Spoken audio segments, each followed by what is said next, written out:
13h32, 33 graus fazendo em Foz do Iguaçu. Estamos de volta com o Jornal da Cultura. A partir de agora, entrevistando o candidato Ayrton José do PSB.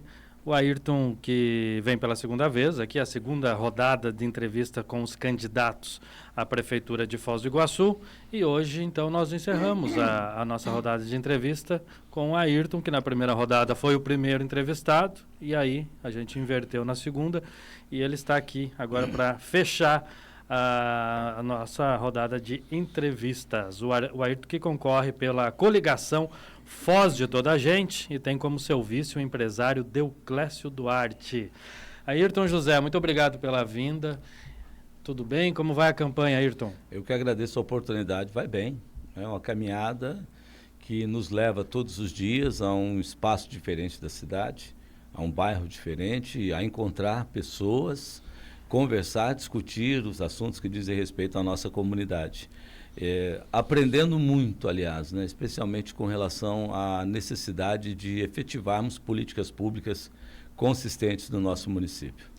Ayrton, eu vejo na tua campanha você falando com as pessoas e passa a impressão que vai ser um governo, em ganhando a eleição, um governo participativo, né, que é saber das pessoas o que elas precisam e tentar colocar isso na administração. Seria mais ou menos isso? Dante, desde o início eu deixei claro, inclusive para a equipe que me acompanha, que a nossa campanha é na rua. E digo ao eleitor que eu encontro que não é passar lá hoje para pedir voto e desaparecer. Sempre que necessário, se fazer presente. É ouvir a população. Quem fica perto da população está distante do erro. Eu sempre disse isso no microfone da Rádio Cultura quando eu trabalhei aqui. Sempre deixei muito claro que é preciso que o gestor tenha a sensibilidade de ouvir as pessoas. Às vezes o que a gente está propondo é mirabolante e o que eles precisam é algo muito simples de ser resolvido. Você pode até resolver com um ato administrativo, mas é uma dor que bate todos os dias nesta população e que vai se tornando crônica, porque eles não são ouvidos. Então, nós vamos tornar a política pública o orçamento participativo, que é a definição clara da aplicação do recurso público onde a população mais necessita, e as audiências públicas serão permanentes. E esse prefeito, chamado Ayrton José, ele não vai ser um prefeito de gabinete. Ele vai ser o prefeito dos bairros, o prefeito do centro, o prefeito que anda nas ruas, que vai tanto pela área urbana quanto pela área rural da cidade, conversando com as pessoas, para que juntos nós encontremos as soluções que são necessárias, as novas soluções para os velhos problemas que incomodam tanto a nossa cidade. Agora, Ayrton, tem as demandas do dia a dia que me parece que consomem, que a gente observando, né, as administrações consomem muito, né, o prefeito da atualidade, as demandas de todo dia, os problemas e tudo mais, e daí me parece que é nessa questão que às vezes o prefeito vai se distanciando da comunidade, e porque vai sendo engolido, né, pela máquina, pelo trabalho de todo dia, problemas, e não consegue planejar muito o futuro e nem consegue mais ouvir muita população. Tem esse risco? Não, o risco existe quando você não estrutura a sua equipe, não organiza a sua equipe, não determina onde cada um deve atuar.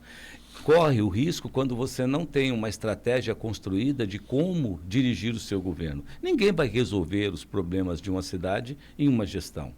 É impossível isso. E quem diz que vai fazer isso está mentindo descaradamente para o eleitor. Está levando o eleitor para mais uma aventura e, obviamente, para mais uma frustração.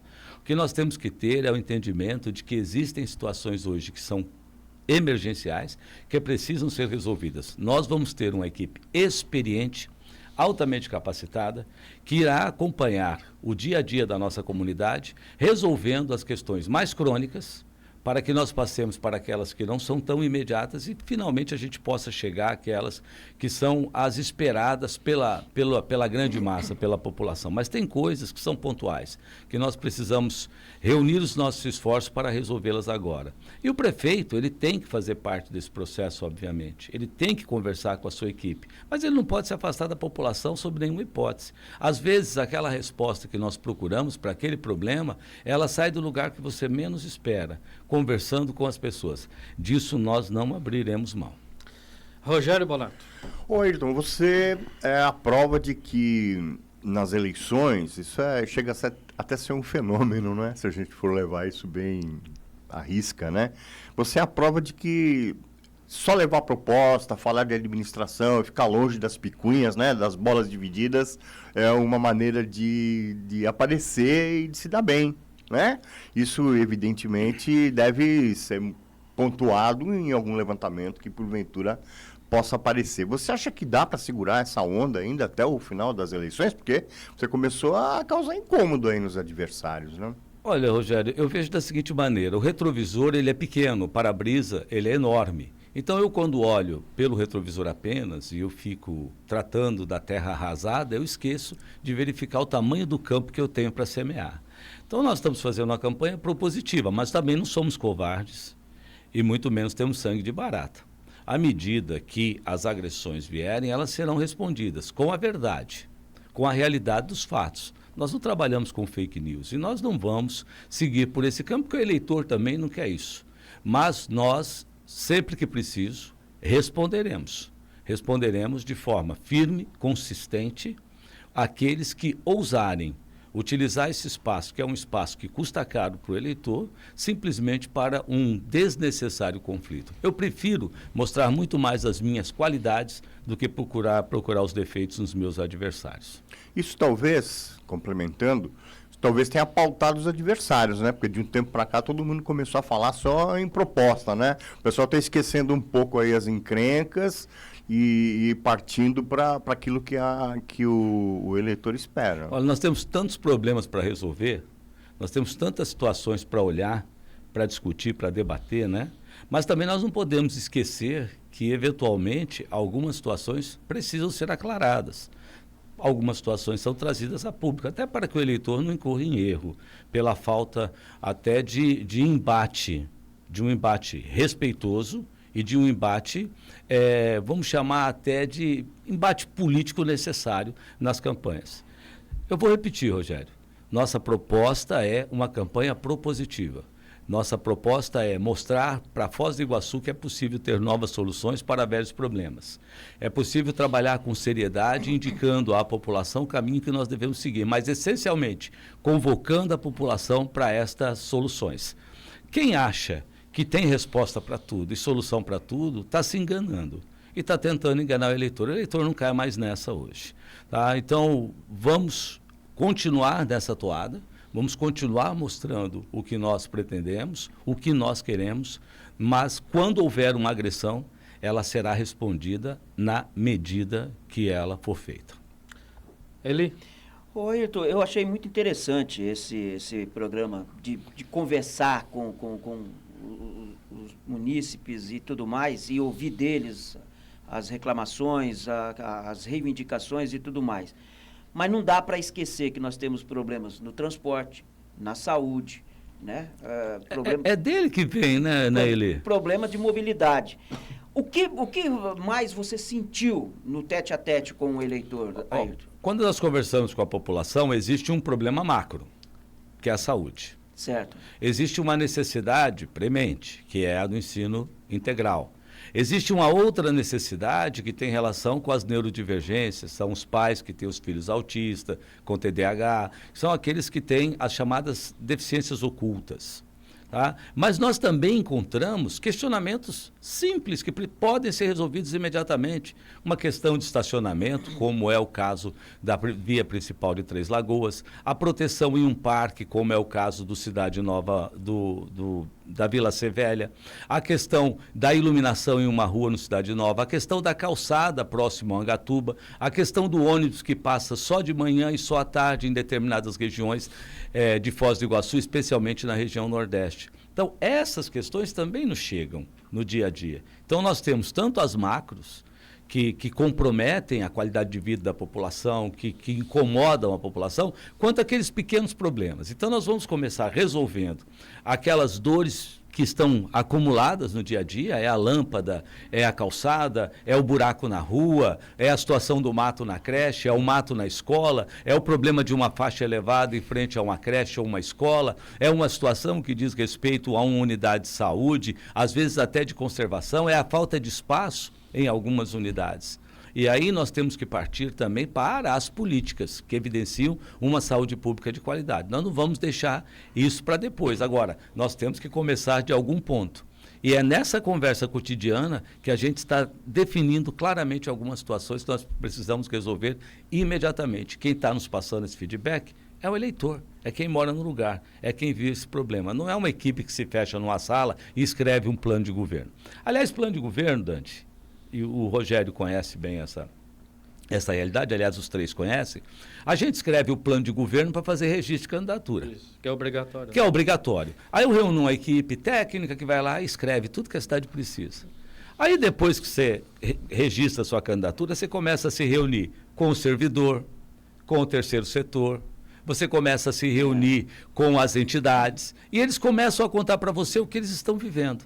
Aí pedem, coloque isso no seu plano de governo. Mas seu plano de governo já está registrado. Então, o que nós estamos fazendo eu tenho reuniões todos os dias com os mais diversos setores. Hoje pela manhã eu estive com o padre Sérgio falando sobre a Caritas, o trabalho que a Caritas faz e como a gente pode ter essa parceria. Eu passei pelo Centro de Nutrição Infantil, passei pela AFA, passei pela Escola Alternativa, passei pela PAI e assim por diante. E depois que a gente pega tudo isso, eu tenho lá no meu carro, se olhar, um calhamaço de documentos, a gente vai ter que sentar, fazer um pente fino e colocar no PPA que elas são mais emergentes. O que é o PPA? É o Plano Plurianual. São os meus passos para os próximos 5 anos. Então, isso é o compromisso que nós estamos assumindo com essas pessoas, sabe? Com esses grupos que são extremamente importantes. É da gente receber as demandas, separar essas demandas, seccioná-las, nas que são mais emergentes, aquelas que podem esperar um pouco e aquelas que representam projetos que a gente pode fazer a médio e longo prazo para a gente começar a resolver. Nós vamos governar para as pessoas. Nós gostamos de cuidar de pessoas. Eli, nossa vocação é cuidar de pessoas. Como diz o padre Arturo, dizia o padre Arturo, fundador da AFA. Ele diz ainda, né? Diz, né? Diz, claro. Desculpe, como diz o padre Arturo. Não adianta eu ter uma avenida se na frente dessa avenida eu tenho uma família passando fome ou enormes dificuldades. Então a gente tem que cuidar de pessoas. E isso que nós vamos fazer com muita responsabilidade e compromisso, seguindo as palavras do padre Arthur. Então, Ayrton, você na sua atividade profissional de comunicador, pode ser que você, dos candidatos, né, vamos descontar aí um ou outro, né, mas você continuamente, durante anos e muitos anos, tem feito esse trabalho nos bairros, tem conversado com as pessoas, tem falado o que é diferente de uma coisa e de outra, da comunicação para a política. Vamos lá, eu sempre fui uma pedra.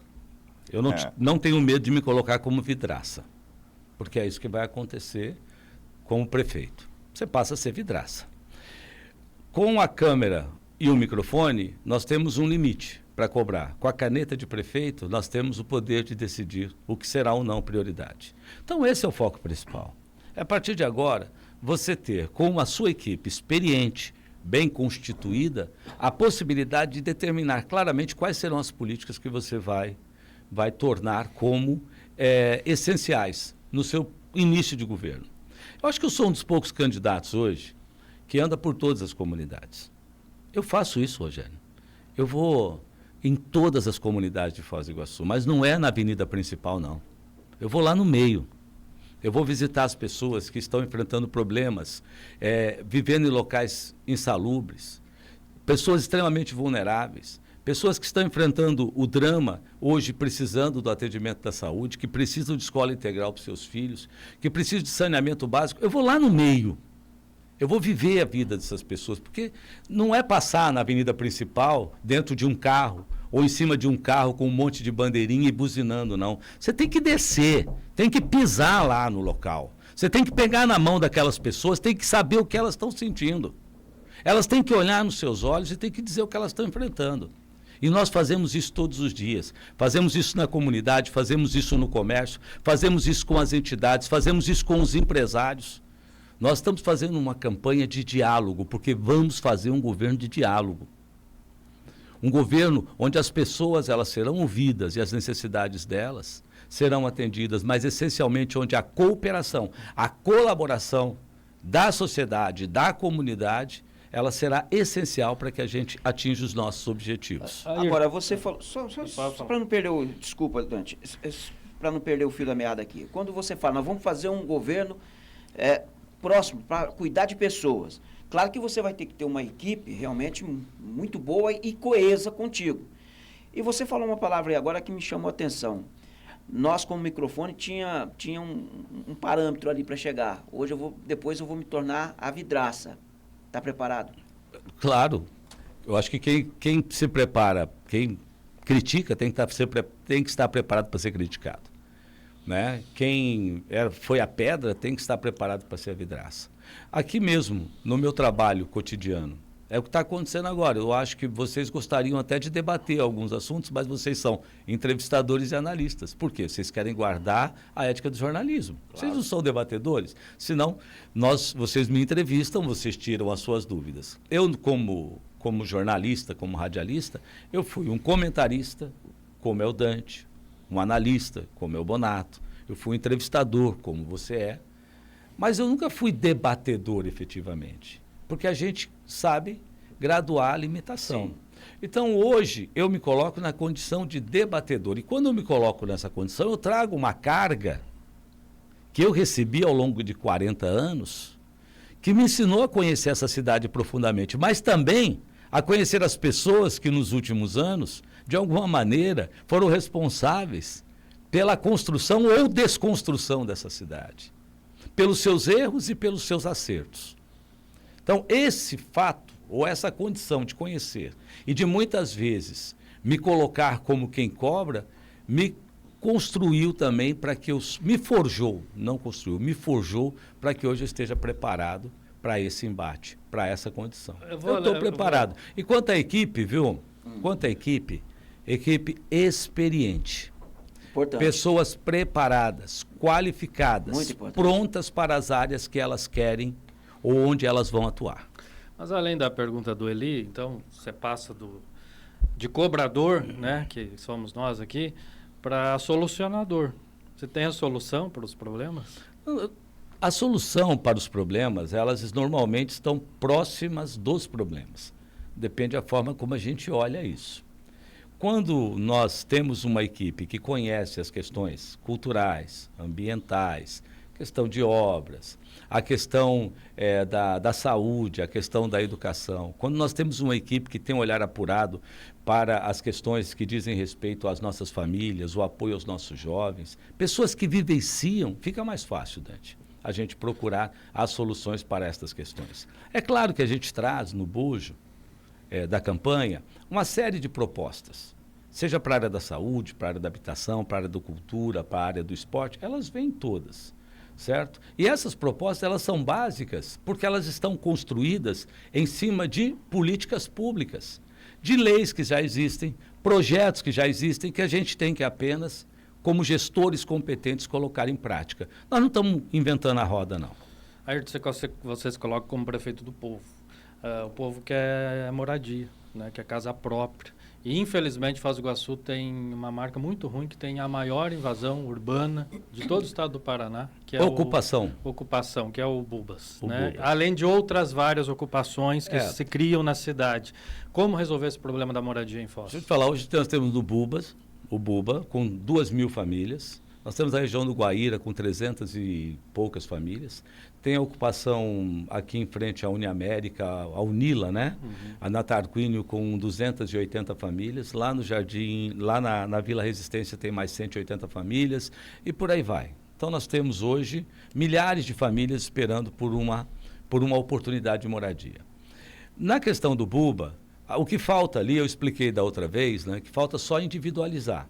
Judicializou a questão, já está resolvida. Falta agora pagar os herdeiros, né? E isso está travando um pouco, mas já está resolvido. Juridicamente está resolvido. Então, falta agora individualizar para você regularizar através do moradia legal a situação daqueles moradores. Regularizando aquela situação, nós vamos poder levar para lá a infraestrutura. Vai custar mais ou menos 24, 25 milhões de reais. Desse total, o município entra com a metade. Inclusive do fundo do meio ambiente, que você pode aplicar recursos ali para isso. Aí nós vamos levar a infraestrutura. Então, essa é uma questão que agora depende da nossa boa vontade e nós esperamos já iniciar isso no começo do próximo ano. Tá?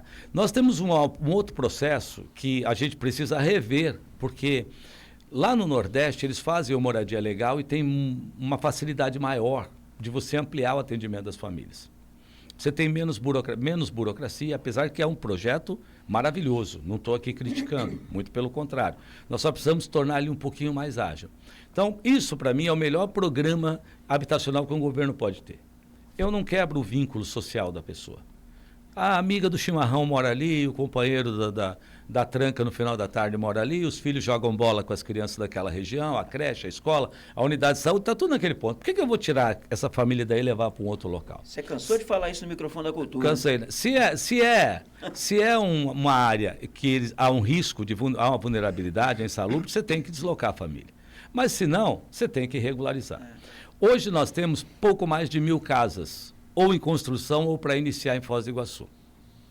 Dessas 1.900 casas, Bonato, são do governo federal e 100 casas do governo do estado. O município tem uma parcela muito pequena nesse processo aí.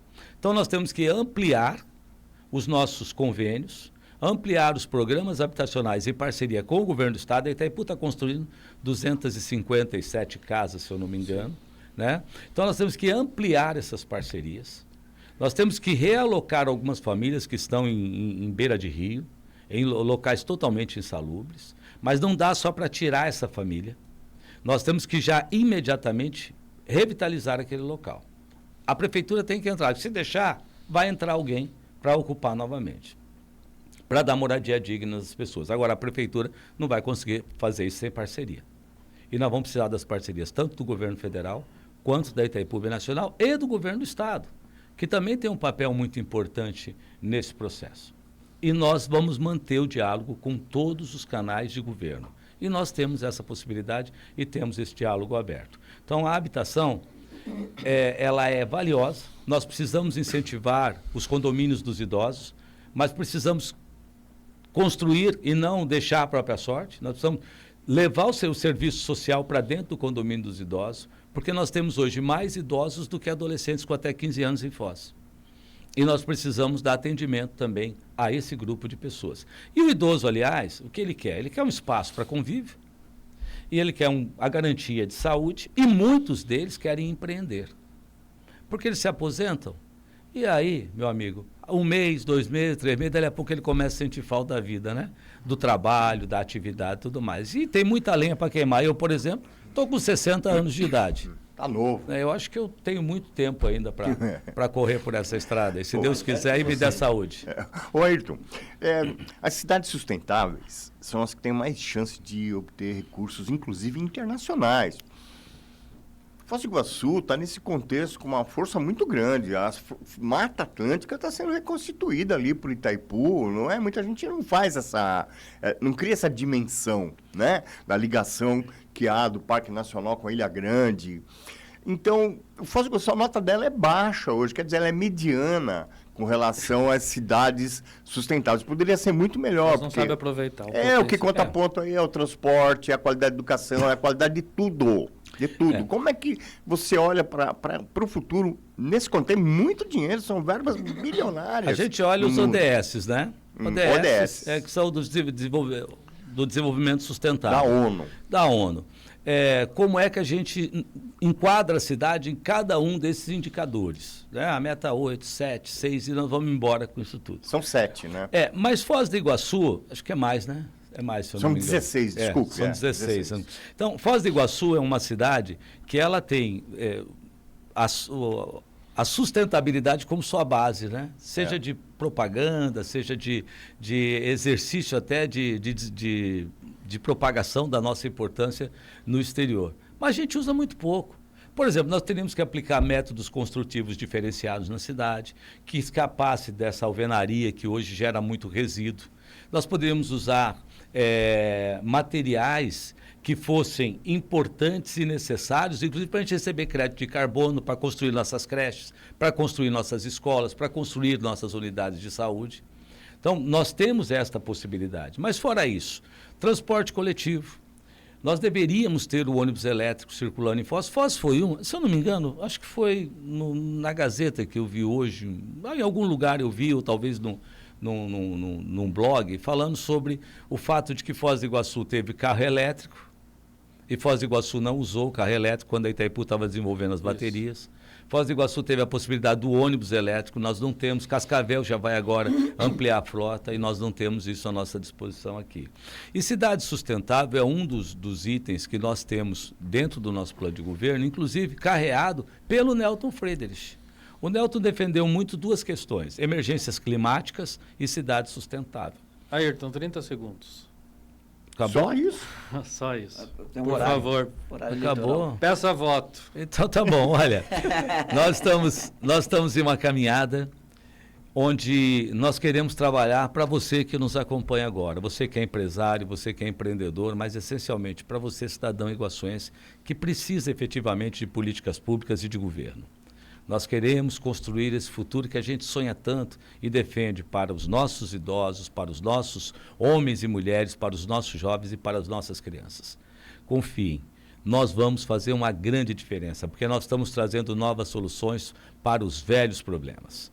Quer mudar tudo isso? Vote 40, Ayrton José e Deoclésio.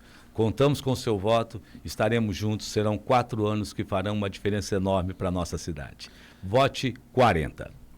Muito obrigado, Ayrton José, nosso candidato do PSB, que encerra a segunda rodada de entrevista com os candidatos à Prefeitura de Foz do Iguaçu. Lembrando que no dia 1º de outubro teremos o debate da Rádio Cultura com os 7 candidatos à Prefeitura. Lembrando também que as eleições da Cultura têm apoio da Vision Art, da Lote Grande Empreendimento, sendo bom para você, é bom para nós.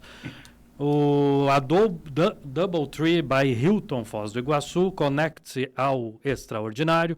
Eletromil Engenharia e Energia, Mineral Mix, concreto para obras de todos os tamanhos. E eleições 2024 é na Cultura, a Rádio da Informação. 11h59, 34 graus em Foz do Iguaçu. A gente vai para o intervalo e já volta. A Cultura de Foz está apresentando programa